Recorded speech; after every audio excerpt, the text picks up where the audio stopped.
Hello, you're listening to the GM's Guide. I'm Dan Felder, your kind and merciful GM. As always, I would really appreciate if you like this podcast and you want to hear more to give me a review on iTunes, preferably 5 stars, but any number is okay with me. So, my recent freelance projects just wrapped up, so it's time to come back to Raven Shadow. When we last left off, I was describing my vision for the central seat of world building, the Jester's Isle. As I've talked about, a dungeon should be an expression of the characters that created it. This applies to any setting dominated by a powerful personality, not just dungeons. The Jester's Isle definitely counts. If you want to hear me justify all of that, feel free to go back to my dungeon episode where I talk about how to build a good dungeon. And I really talk about the reason why this philosophy works. So I'm not going to review all of that podcast now, so we're going to move along. Now, I explained last time how the Jester's Isle needs to serve as the dark mirror of hallowed ground. Hallowed ground is the proof that the ultimate sacrifice is ultimately worth it. It's the proof that the ultimate sacrifice is ultimately worth it. It creates an enduring refuge from the darkness of the setting. It provides the thematic mantra of the campaign. It proves it. Virtue is worth walking through fire. This meant that the Lord of the Island, the Ghoulish Jester, had to be the exact opposite of this virtue of hallowed ground. He had to be a cautionary tale, an example of what happens when a noble person makes a bargain with darkness out of the best of intentions. If virtue is worth walking through fire, making a deal with the devil to lower the flames needs to come with even more terrible consequences. This naturally gives me a lot to work with, already. I know that the Jester's story is going to be a deep tragedy. He isn't just some mad monster that the heroes need to fear. He was once a noble person that made a bargain with darkness out of the best of intentions. The result was disaster for everything he cared about. You see, spending all that time up front creating a clear vision really pays off. I've already got a beginning, middle, and end dictated to me for this character's story by the needs of my setting. All that white space of what this guy could be, what his story could be, all that is ripped off the page, and I've got a really clear, good, solid story dictated by my goals and needs for the setting, clearly expressed. It pays a lot to spend a huge amount of time early on in your campaign planning based on this. There's an Abraham Lincoln quote, I'm not sure if it's apocryphal or not, that he has 6 hours to spend cutting down a tree, he'll spend the first 4 of them sharpening the axe. That's what we're doing when we come up with these really clear, cohesive goals early on in a project. So, now I've got to actually do it, and that means it's a good time to talk about tragedy. Raven Shadow is obviously going to be full of tragic stories. I know this because I want players to feel like the world is not going to be fine without them. I want to make that clear. The world won't be fine without them. It's going to be sad. The heroes need to be the light in this dark setting. There's a saying among Dark Souls fans that there are no happy endings in Dark Souls, and the same applies, of course, to Bloodborne. Bad things happen to every character you meet in the end of their storylines. There are no happy endings in Dark Souls. Now, I want the setting to be the thing that the players are striving against. So the setting is going to be always providing unhappy endings, unless the players take action. The setting does not expect the heroes to succeed, which makes it that much more meaningful when they do. So if I'm going to write a lot of tragedies, I need to express what makes a good tragedy. The answer is simple and completely counterintuitive. A good tragic ending is a triumph for the hero that suffers it. Let me say that again. A good tragic ending is a triumph for the hero that suffers it. Don't worry, I can back that statement up. First, let's do a thought experiment. We're going to do what a lot of inexperienced writers do. Take a normal, triumphant, heroic story and then transplant an unhappy ending onto it.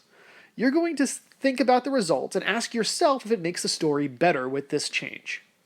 A lot of artists will say absolutely it does because, tragedies are more creative and so on, and unhappy endings are a lot more meaningful. Well, let's try it.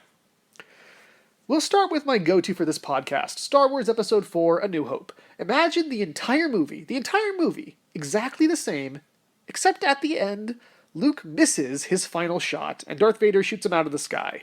The Death Star then blows up the Rebel base, and the movie ends right there. Think about it. Is the movie better now? Yeah, that doesn't really make the movie better, does it? When you point this out to the writers of this alternative movie, they're probably going to say something like, "Oh, you're just spoiled by happy Hollywood endings." No, that's not true. Let's try it again. Lord of the Rings. But at the end, Frodo escapes when he goes corrupted by the ring. He escapes Sam and Gollum. The ring is not destroyed, everyone is killed, and Sauron rises again. Does this make the movie better? No, of course not. The reason audiences hate these kind of endings is not because they're like annulled to art by Hollywood always wanting to do happy endings. No, that's absurd. They hate these endings because they're terrible. They're just plain bad writing. Writing is design, for that matter, is like chemistry. It's brain chemistry. You're trying to create a reaction, a chemical reaction, in the brains of your audience. If you don't get the reaction you're looking for, you probably messed up. Chemists don't go around blaming the laws of physics for being hacks that don't get their genius. No. So why are some intensely tragic stories blockbuster hits and enduring classics, while most of these writers keep claiming that the audience is the problem? We live in a world where Game of Thrones is a mega hit. That's not a very happy series. It's not just the fact that that tragedies are unpopular with the audience, that's absurd. Well-written tragedies are awesome. This is because the tragedies we love, the Casablancas and the Cyranos, where the heroes we love get tragic endings, they follow the formula. A good tragic ending is a triumph for the character that suffers it. I could spend a dozen podcasts breaking down great tragedies and showing how they work along these lines, but we don't have that kind of time. Instead, I'll just give a few quick examples. First, Romeo and Juliet. I've spent a lot of time with this play because I actually played Romeo in college. In the final scene, spoiler alert, Romeo and Juliet each believe that the other has died. Both commit suicide independently to be with their love after death. These deaths are triumphs for their love. Their love for one another is so strong that it defies everything that tries to keep them apart, even death. The core theme of Romeo and Juliet is that great love defies even death. The beautiful irony is that if they had loved each other just a little less, they probably would have lived happily ever after. They wouldn't have killed themselves impulsively. They would have thought, okay, life is still worth living without this person. And then they would have been made aware of the deception and said, oh, you're not actually dead? Great, let's live happily ever after. If they had loved each other less, they would have probably gotten their happily ever after. The fact that they didn't is what proves their love was so great they couldn't imagine living without the other. This is rather different than Luke Skywalker screwing up the final Death Star shot and then everyone dying. That's a very, very different type of tragic ending. Cyrano is one of my favorite plays, and it's a story about a man who could have everything: riches, power, prestige, and the love of his life, if only he would compromise his principles. Just a little. If only he would sully the memory of a close friend or lick the boots of the aristocracy, the world could be his. All he needs is a powerful patron to protect him. All he needs is to sully the memory of his friend by telling her, the person that he loves, that he had actually written the letters that made her fall in love with him. The fact that he dies alone and without ever being with his love is a triumph for his nobility and refusal to compromise, which might not be rational, but it's his principle. It's what he holds dear. Ned Stark's nobility gets him killed as well. His death is proof that doing the honorable thing is not how you win the Game of Thrones. Robb Stark suffers a similar fate when he pursues his heart's passion and victory through the battlefield. Both of these characters are very sort of classic fantasy heroes. Going to war, winning every battle. They say in the series, Robb Stark never lost a battle. Well, he was murdered at ironically, a wedding. See? It's not very subtle, is it? Casablanca is another great example. Classic movie, classic tragedy. Rick, in Casablanca, forces the love of his life to leave him because he makes a choice between her, his own personal happiness, and resisting the Nazis. It sounds contrived. It seems like that's a weird decision to have to make. Shouldn't there have been a way for them to work it out? The film goes out of its way to contrive a set of circumstances where he has to make this decision. And his choice to abandon a happy, loving life that he's been craving the entire movie in exchange for a greater good, when at the start of the movie he says, I stick my neck out for no man, that is the proof of his nobility. The tragic ending, like I keep saying, is a triumph for the character experiencing it. And this is why you can't just transplant an unhappy ending onto Star Wars. Final example. Dodgeball is a hilarious comedy. It's a send-up of classic sports movie tropes. A group of underdogs get together to overcome the big teams, train up, and ultimately take down a tournament. In the original ending, it's a little bit different. The whole thing ends with basically the announcer saying, as they lose the game, "Average Joe's Gym," that's the team, "has come all this way for nothing, absolutely nothing," and then roll credits. Obviously, when this was tested with audiences, they didn't like it very much. It wasn't very satisfying. And apparently the writer really, really hated the fact, but they ended up changing it to a very Hollywood-esque, I believe as he characterized. It's been a long time since I've seen this special feature. Basically a very Hollywood happy ending. And he was not happy about that. He was saying, like, in life you don't always win. So, I'm trying to make an artistic statement. I think it's a more interesting ending. No, it's not a more interesting ending. It goes against the core satisfying emotional structure that you're building in your story. Just having the characters happen to lose in the end isn't satisfying at all. And the actual ending is awesome. It's just so good. It's fun. And it does what you need to do with an ending. Give the audience exactly what they want, but not in the way they expect. Whoever forced him to change it to be what the audience actually liked, thank goodness for that person. The movie would have been so much weaker, so much less fun, if the original writer had had his more artistic way and written a bad, unhappy ending. Ooh, I want to talk about the fans' complaints about Mass Effect 3 at this point, but I'm not going to, because that's a whole other can of worms. But let's just suffice it to say that a lot of people annoyed me by saying that the only reason people don't like that ending is because it was unhappy. No. Great tragedies are great. So, let's talk about how to actually make some great tragedies. Now, to be clear, the tragedies that I'm talking about with this formula, the idea that the tragedy must be a triumph for the hero, these are heroic tragedies. These are tragedies that have us rooting for the protagonist. For these types of tragedies, we want the tragedy to be a triumph for the hero because we're rooting for them, because we see ourselves in them, we're empathizing with them. We want them to succeed, even if that ultimate triumph, that ultimate success, results in a very unhappy state of affairs for that person. There exists a genre of fiction in which we mostly are hoping for the protagonist to fail, or at least to stop doing what they're doing. This is what we see, for example, in Macbeth, which is a play we spend the entire time saying, don't do it, please don't do it, don't kill the king, don't kill your friend, don't kill the babies, don't kill the babies. You spend the entire time hoping he'll turn back, hoping he'll go off his path. It's a similar tension, frankly, to what we feel in a horror movie when we're going, don't go in the basement, don't go in the basement, don't go in the basement. It's the exact same dramatic tension with us hoping that this character will pull back and ultimately them not doing it, and then hoping they'll turn back now and them not doing it. Macbeth's death at the end of the play is a mercy killing. We've watched the man become a monster, and it's just time for it to be over. That's why Macbeth works, even though it doesn't fit this formula. And that, right there, is the perfect model for my ghoulish jester. I'm going to write a double tragedy. The first tragedy ends with the jester making a deal with the devil, but he makes that deal knowing what it will cost him, and he makes it with the best of intentions. Nothing undermines a tragedy like the idea that the characters failed or died because they were stupid. That's not a triumph for their characters. And if you find people who have issues with a lot of these tragedies I've mentioned, like Romeo and Juliet, or any of these things, they'll often say, couldn't they just have done that? Or, God, they're so naive to think that. Or, really, you couldn't, take 5 minutes to contemplate suicide and see if the guy would wake up or check with a medical person? You see, what kills it is the feeling like the characters were acting stupidly, not admirably. You need to feel like the characters are acting admirably. So, the second tragedy will be Macbeth-like, with the jester inexorably becoming a monster and rationalization of every one of his actions along the way.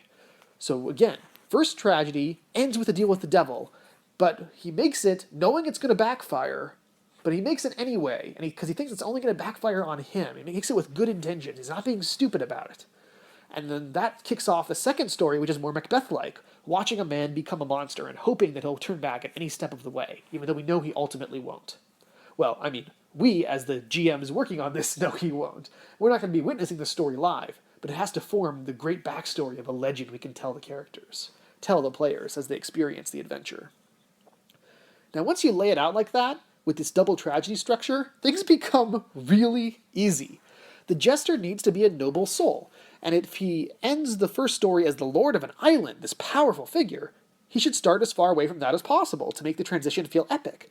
He'll start without any special fighting abilities or magic spells. In fact, he wasn't even born in the darkness of Raven's Walk. He ends as the lord of an island? Let's make him start as far away from that as possible. He wasn't even in Raven's Walk at the start. He came voluntarily because he wanted to bring a few smiles to the children in these dark lands. That's a good start. His very presence in the setting proves his nobility. He came willingly to a nightmare land to try to make the people there a little bit happier. Now, where does the temptation for the deal come from? I've got two puzzles to solve here. First, I need to establish a situation where making a deal with the devil seems like the noble and smart decision, but one that will carry a heroic self-sacrifice.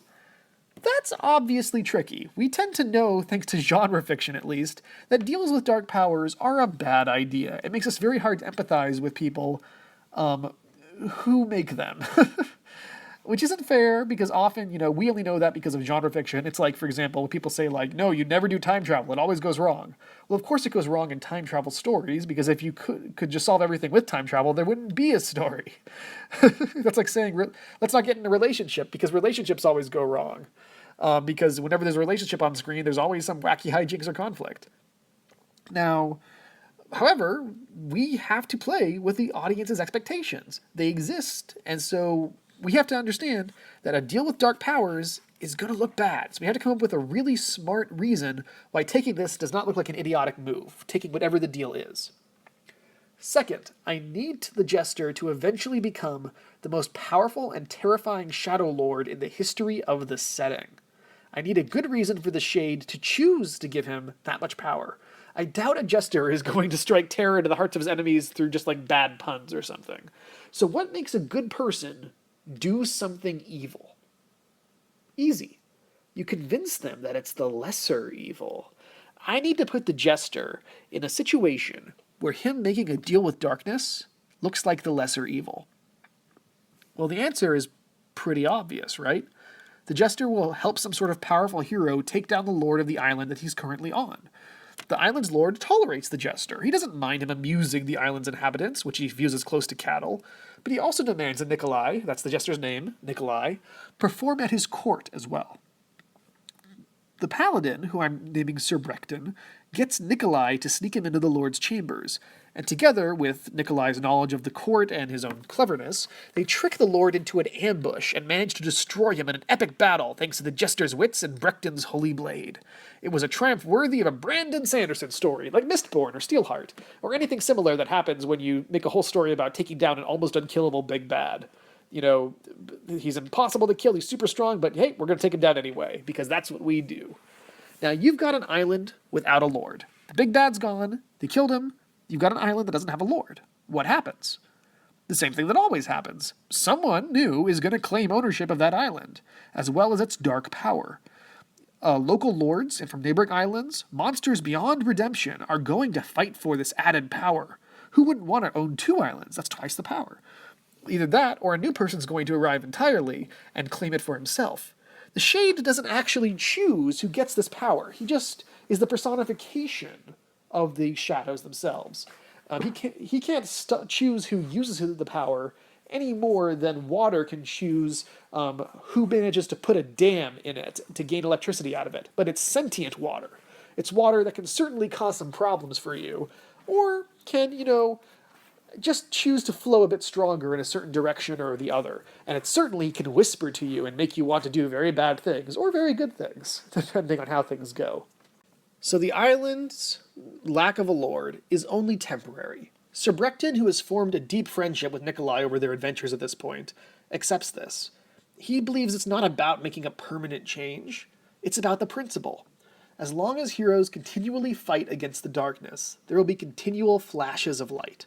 Brief as they are, they're better than nothing, and perhaps they will make the other lords more cautious in their atrocities, if they think a paladin might come for them too, and if they realize they're not invincible. He doesn't really have a long-term game plan here. He's just doing what he can, because it's the right thing to do. You fight against the darkness. You don't need to win. Nikolai has another idea. If someone's going to take these dark powers, why not him? He's a pathetic fool. Literally a fool. He's a jester. He's not a mighty warrior or wizard, and he has a good heart. He doesn't want the powers. He really doesn't want the powers. He knows he'll be corrupted in the end, and he knows what it's going to do to him. He knows it'll make him a monster. But he has a plan for that, too. Upon taking the power of the island, he creates an amulet made from his own new magic. He gives it to Brecton, an amulet which will make Brecton impervious to Nikolai's powers.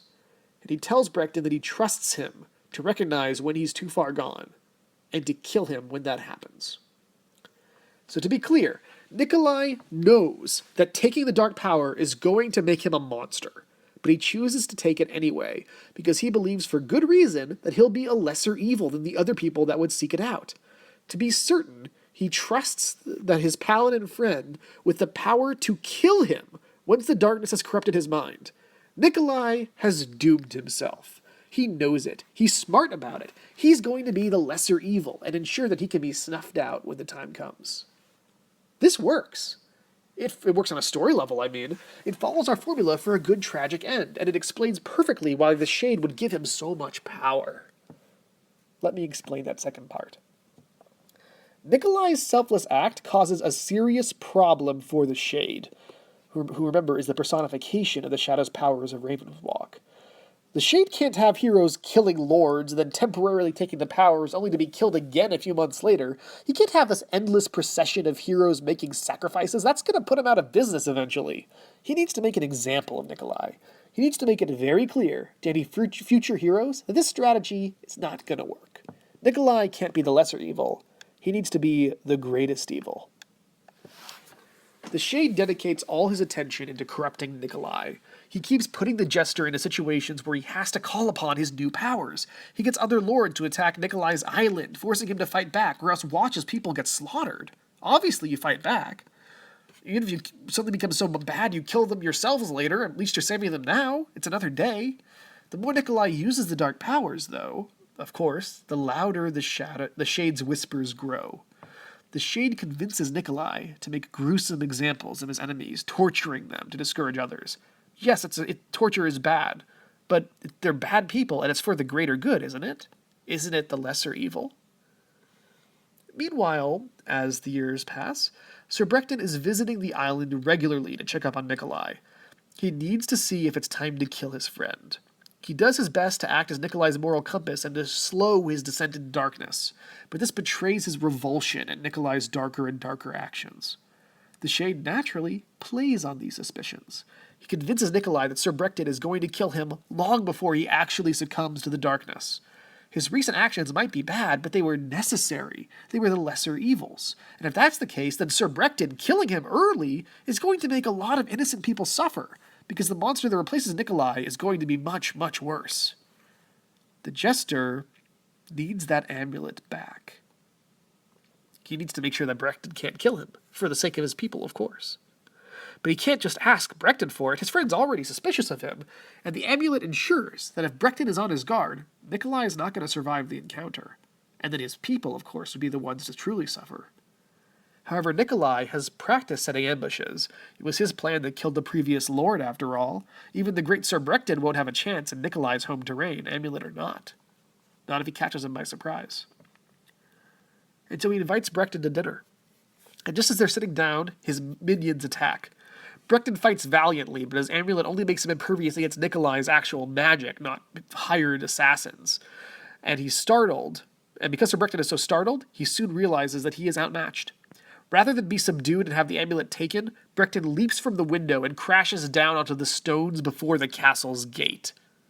His death hallows the ground there, where the amulet falls, denying Nikolai from retrieving the amulet from Sir Brecton's corpse, even though it's just a few dozen feet away from his own doorstep. With a surge of power, Nikolai traps the spirit of his friend in that place. Ostensibly, it's because he doesn't want anyone knowing of the amulet's existence by communing with Brechton's spirit, but frankly, he has other true motivations. He wants his friend to understand his actions and to gain his friend's forgiveness for them. Brechton naturally refuses. Nikolai builds a shrine around Brechton's hallowed ground in respect for his noble friend, and then he also surrounds it with terrifying guardians to ensure that no one will either disturb his friend's remains or be able to reach the amulet. It's as safe there as anywhere. The hallowed ground even ensures that none of his rivals can claim it for themselves and then kill him for it with it. At each year, on the day of Brechton's death, Nikolai comes to him once more, and to once more explain his actions and seek forgiveness. Brechton's spirit always remains silent. There's nothing more to be said. In this time, the Shade is corrupting Nikolai into the most monstrous lord of all the islands. Nikolai conquers all of them, which the Shade allows gleefully by falsely manipulating the other lords into mistakes and giving them bad advice, and they're all basically half crazy and under his control anyway. It's not hard for Nikolai to overtake them. Then the Jester crafts an item, as he's conquered all the islands, a grand scepter made from materials harvested from each of the islands of his domain and wrapped in twisted shadows. Through it, the Jester wields power over all the islands in Ravenswalk. They no longer are ruled by individual lords. All of the power of the shadows belongs and bows to him. But not forever. Eventually, a band of holy warriors manage to seriously wound the shadowy tyrant. They ambush him on his day visiting Sir Brechton, forcing him over the threshold in a surprise attack. Entering hallowed ground, even for a few moments, weakens and wounds him horribly. This gives the heroes the opening they need to strike, but even this is not enough to kill Nikolai. He slays the paladins and then retreats to his crypts. He takes his island out of the world itself to be safe while he enters a hibernation and slowly recovers. Each lord is already a terrifying power in their home terrain, and to own the entire combined powers of the island chain is extraordinarily significant. It makes him close to a demigod within his own domain. And so he takes his whole island out of reality and into the shadow plane that is an echo of the world, called the Shadowfell in the classic D&D settings, which this was based off of. And so in there, he hibernates and recovers over centuries of time. Meanwhile, with Nikolai and his shadow scepter gone, the islands soon return to their original arrangement, with a multitude of lords ruling over their own islands. New lords, of course, now. But the wisest of them remember the tale of the ghoulish jester, and dread that he might someday return. He, as I mentioned last time, represents our Dark Atlantis, the legend that you would freak out if it returned. Returned to the surface. And so when his island appears and they realize what it is, you can see why it's going to be a big, scary deal. This story gives me everything I need to create the island's major set pieces. I don't know what the main characters are doing yet, but I can create a lot of things that are major expressions of the Jester's character. They might not all be used in the adventure, but that's fine. I just want to get an idea of the types of things he would have there. Now, I know immediately that I want to have a haunted carnival. What better way to symbolize the Jester's transition? He would have built the carnival shortly after becoming a lord, and it would have become twisted and corrupted over the years. Originally, it was designed to be a place to delight children, and now it's still filled with laughing children. But it's their empty corpses laughing endlessly while their souls are trapped into the Hall of Mirrors. That's quite an impactful visual, I think. It would eventually prove to be incredibly effective on my players and form the climax of the second adventure in the 6-part series. I also know that we have the great castle that overlooks the island from its center peak. I want the sense of the Jester's presence to always be visible. No matter where you are on the island, you can see it looming over you. I want his presence to be felt. And it's bright white. It's not a black castle. In fact, we're going to call it Castle Whiteheart to emphasize that his heart was in the right place. There will be also slapstick-prone skeletons guarding the ports, seemingly funny before they try to kill you for trespassing. So you see what the theme I'm going with here is. I want a sense of humor and transition. There was a time at the start of this thing when Nikolai was basically sane, right after the start, when he first became a lord, and was taking as many steps as he could to make an enduring difference. And now all of that has been corrupted and turned to monstrous versions of itself. or is decaying. Decay is an important theme here. I mean, he's been absent for so long.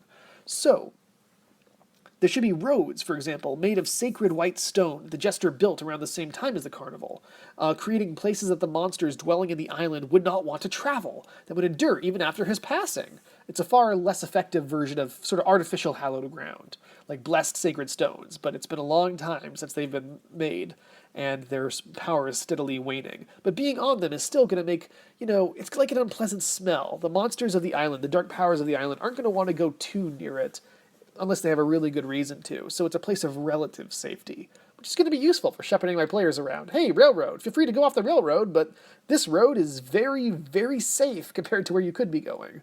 But then again, people might be expecting you to use the road. So that's a fun little risk-reward thing right there. I can already see setting up future decisions where the early adventurers, they maybe spend all their time on the roads, not daring to go off them, and then later they have to go off them. I take the roads away from them. Like I already know, for example, that eventually I'm going to want to take their access to hallowed ground away from them. They'll rely on it so much early on, and then I'll probably end up destroying it because that's a great way to raise the stakes, to take away what you've been relying on for so long. And so already you can see I'm getting a bit of sense for how the campaign might evolve itself just via use of the setting's useful things for the players. If the players are going to have to up the stakes later on and feel like they're in more danger, I can look at the places of safety that I'm already creating, and that the players have leaned on as a crutch, and then kick the crutch out from under them. It's the same reason why the character's mentor usually dies near the end of a heroic journey film, because you want to kick the crutch out from under them and force them to stand on their own. It's a great way to really push the players up, push the protagonists up. So, I'm already grading campaign notes based off of just the core elements of what makes my setting safe for the players. This is why at this point I made a note that I'm going to want to destroy these places of refuge eventually, and I started making notes about ideas for that. I haven't committed to that yet, though I can tell you already this absolutely does happen at some point. But I know that it's a very useful and powerful tool, and I don't want to lose that tool. So it goes down into a document compiling, all the cool stuff I'm thinking about doing. And later, when I want that punch to the gut, I'll go back to this document and I'll see, hey, this is a great way to deliver the kind of punch that I'm looking for right now. Moving back to the island, it's important to remember this was also the seat of all power in Ravenswalk for a long time. The Shade, therefore, should have a personal manor there, something that the personification created for itself. Normally it just wandered through all the islands, consulting with the various lords and dancing them on puppet strings. But here, there was only one, so it was able to set up a permanent residence. What would the Shade's manor be like? That's a great way to emphasize that the Shade stayed here on a more permanent basis, and to have this sort of dark manor counterpointing the big white castle. Less obvious, maybe even less sinister looking, but possibly much more ancient and much more scary, in its essence at least. That's a very interesting thought right there, and it's a great way to emphasize the Shade's role in things. There should also be other hallmarks of civilization, if this was the seat of all power in the entire region, such as a great library. Libraries, classic example of civilization. Often, history is written by the writers. So, not the victors, the writers. So that's why, if you look at the atrocities in history, the burning of the Library of Alexandria shows up a lot. Because, writers hate the idea of losing all those books. And often we associate, libraries with a higher element of civilization. Knowledge we associate with civilization. So if there was going to be a seat of civilization, a library is a great thing to have. And it's something that you wouldn't necessarily expect with a monstrous, lord. And maybe he wouldn't have paid much attention to it once he went completely crazy, but at first, he probably did quite a lot. It's a good example of his time when he wanted to educate his citizens and make their lives better and give them knowledge and all sorts of great things that a ruler should be doing when they're good, and then becomes decrepit when they're bad. So is the library corrupted now? Do we have a haunted library? Maybe. It's a good idea. But I think we need something better than that. I don't want the entire island to be, impossible and empty and full of monsters. That's going to get boring. It's going to get monotonous. There needs to be people to talk to. So if I was the Lord, and I knew I was going to go insane, what would I do? I would probably care about hallowed ground. Hallowed ground is hard to get to when you have to go through all the monsters to get to it. So if I'm Nikolai, I'm building roads of these white roads of these sacred stones between various points of hallowed ground. And I'm getting people to build cities on these hallowed grounds, build temples for the god of Sir Brecton on these hallowed grounds, build a sacred library out of stones and masonry, and this will be whole civilizations able to be self-sustaining in hallowed ground. I would give them access to sowing seeds and farmland and such like that, so that they could be self-sustaining in case I went crazy and they couldn't ever leave the hallowed ground, or certainly not really risk it. So that explains why there's a library there. That explains why there's a temple also built elsewhere in hallowed ground, and why people are still able to live there even after centuries of the Jester being gone and being in hibernation and monsters running rampant without his control. That explains how these things are able to exist. And also, how players, whenever they're going to Refuge and hallowed ground, will have interesting people to talk to while they rest. But still, everything's going to need a sense of disrepair and neglect. The Jester's been asleep for a very, very long time. Bridges should be crumbling without anyone to safely repair them anymore. Every piece of the setting should have a sense of former grandeur, now dwindling, but maybe on the rise again. Because that's, after all, the entire situation we're dealing with here with the Jester. For example, what's the best way to communicate a sense of loss and disrepair in the Grand Library? Have the knowledge of how to actually read Lost to the Ages. The current monks are curating one of the grandest collections of knowledge in the world, but they can't read a single word of it. I like that. I'd like to keep going, but at this point, my players have answered questionnaires, have started arriving in my inbox. So at next time, we're going to start breaking down the characters that they gave me to work with back then, and how I built the campaign around them. Remember, these guys were expert players that I've GM'd with before a huge number of times. They knew all my tricks, and this whole thing started because they were frankly dissatisfied with the level of trickery that they had observed from me going on in my Michael Bay D&D stuff. This meant that I was going to have to come up with some very, very new tricks that they wouldn't see coming. Thanks for listening. As always, please give me a rating on iTunes. It means a huge lot to me. A huge lot to me, yes. You can check out this podcast and my other content at danfelder.net. You can ask me questions on Twitter at DesignerDanF. And it was actually a tweet from one of the people who listened to this podcast, which got me back in the saddle and going again. He said all he wanted for Christmas was continuing with Raven Shadow. So here I am doing just that.